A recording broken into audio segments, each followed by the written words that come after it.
Assalamualaikum warahmatullahi wabarakatuh. Halo semua, perkenalkan nama saya Mufidatul Afia. Saya mahasiswa D3 Pariwisata di Universitas Airlangga. Di sini saya ingin berbagi cerita sekaligus berbagi pengalaman kepada Anda semua tentang culture shock yang pernah saya alami.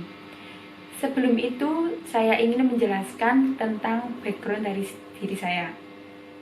Saya berasal dari Kabupaten Lamongan dan tinggal di lingkungan yang bisa dibilang agamis serta di keluarga yang masih kental dengan kepercayaan adat Jawa, seperti kalau anak perempuan itu tidak boleh keluar dari jam 7 malam, kalau orang yang lebih muda itu harus hormat dan bersikap sopan kepada orang yang lebih tua.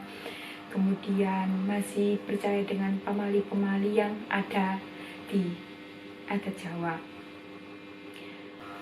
Saya sendiri dari kecil hingga tamat SMA bertempat tinggal di lingkungan yang sama serta dengan kebudayaan yang sama. Terlebih lagi waktu SMA saya bersekolah di lingkungan pondok atau pesantren.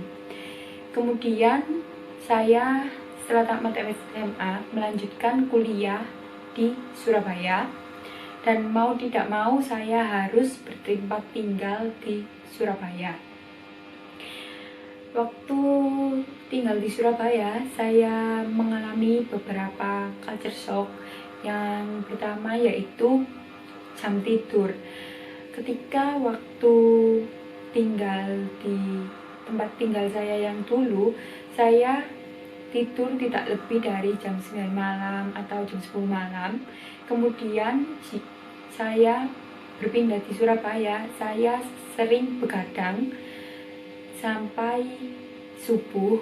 Terkadang jika ada tugas atau hal-hal yang penting lainnya seperti rapat gitu, hingga tidak tidur sampai pagi juga seperti itu. Jam tidurnya berantakan karena tinggal di Surabaya juga tidak ada pembatasan keluar waktu malam. Di kosan saya pun tidak ada pembatasan jam untuk keluar malam, sehingga tidak ada yang melarang kalau keluar dari jam 12 malam.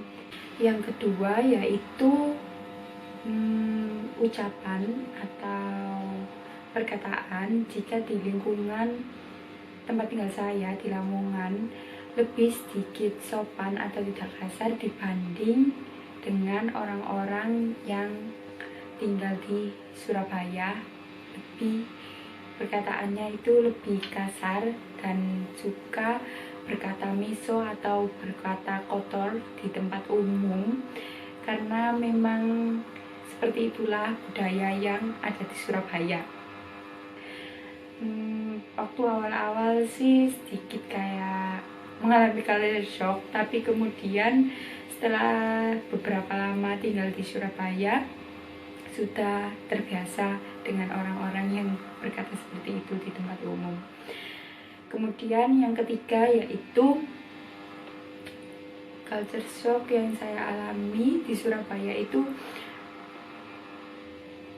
di Surabaya banyak tempat hiburan, dunia malam itu sangat-sangat bebas, dan di Surabaya juga terdapat banyak hotel-hotel mewah, mal-mal mewah, serta apartemen dan gedung-gedung pencakar langit.